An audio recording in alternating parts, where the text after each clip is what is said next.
CIET-NCERT کے ذریعے پیش ہے 8ویں جماعت کے لیے سمعی درسی کتاب خیال۔ صفحہ نمبر 157۔ سبق اسٹیفن ہاکنگ۔ اس سبق کے بائیں جانب ایک QR کوڈ دیا گیا ہے جسے اسکین کر کے آپ سبق سے متعلق مزید معلومات حاصل کر سکتے ہیں۔ اسٹیفن ہاکنگ 8 جنوری 1942 کو آکسفورڈ، انگلینڈ میں پیدا ہوئے۔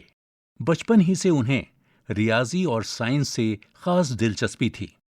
21 سال کی عمر میں وہ ایک ایسی بیماری میں مبتلا ہو گئے جس میں ان کا اعصابی نظام پوری طرح مفلوج ہو گیا۔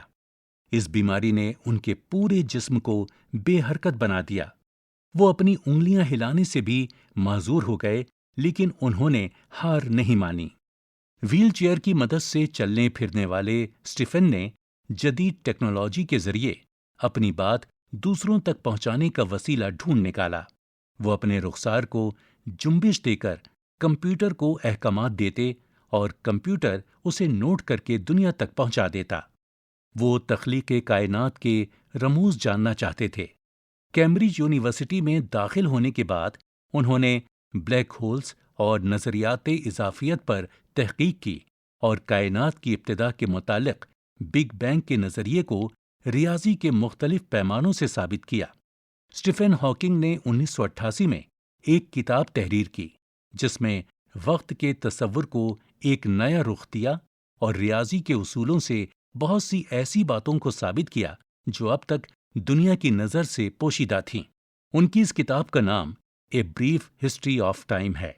ان کی چند اہم دریافتوں میں بلیک ہولز اور ہاکنگ ریڈیشن شامل ہیں۔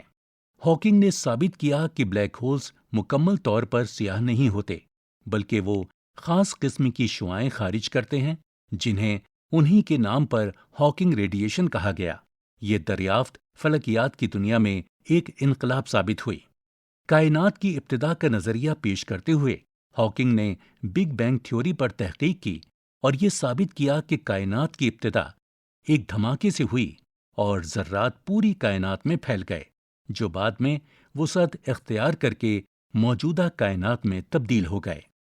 صفحے کے بائیں جانب اسٹیفن ہاکنگ کی ویل چیئر پر بیٹھے ہوئے تصویر دی گئی ہے۔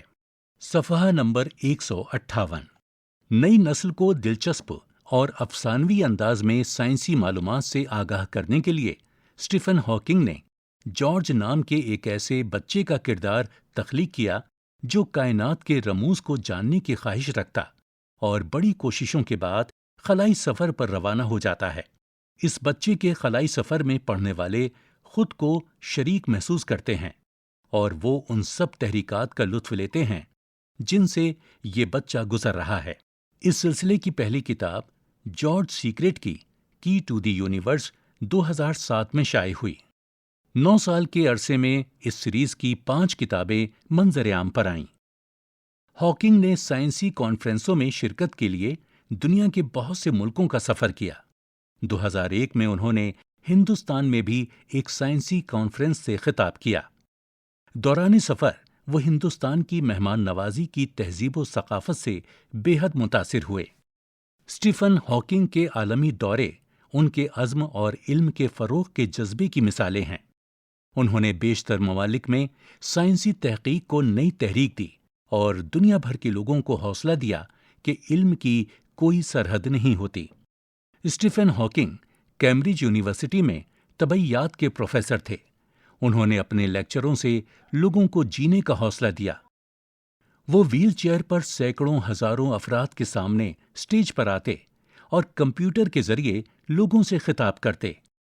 جسمانی حس و حرکت اور قوت گویائی سے محرومی کے باوجود انہوں نے کبھی شکست تسلیم نہیں کی۔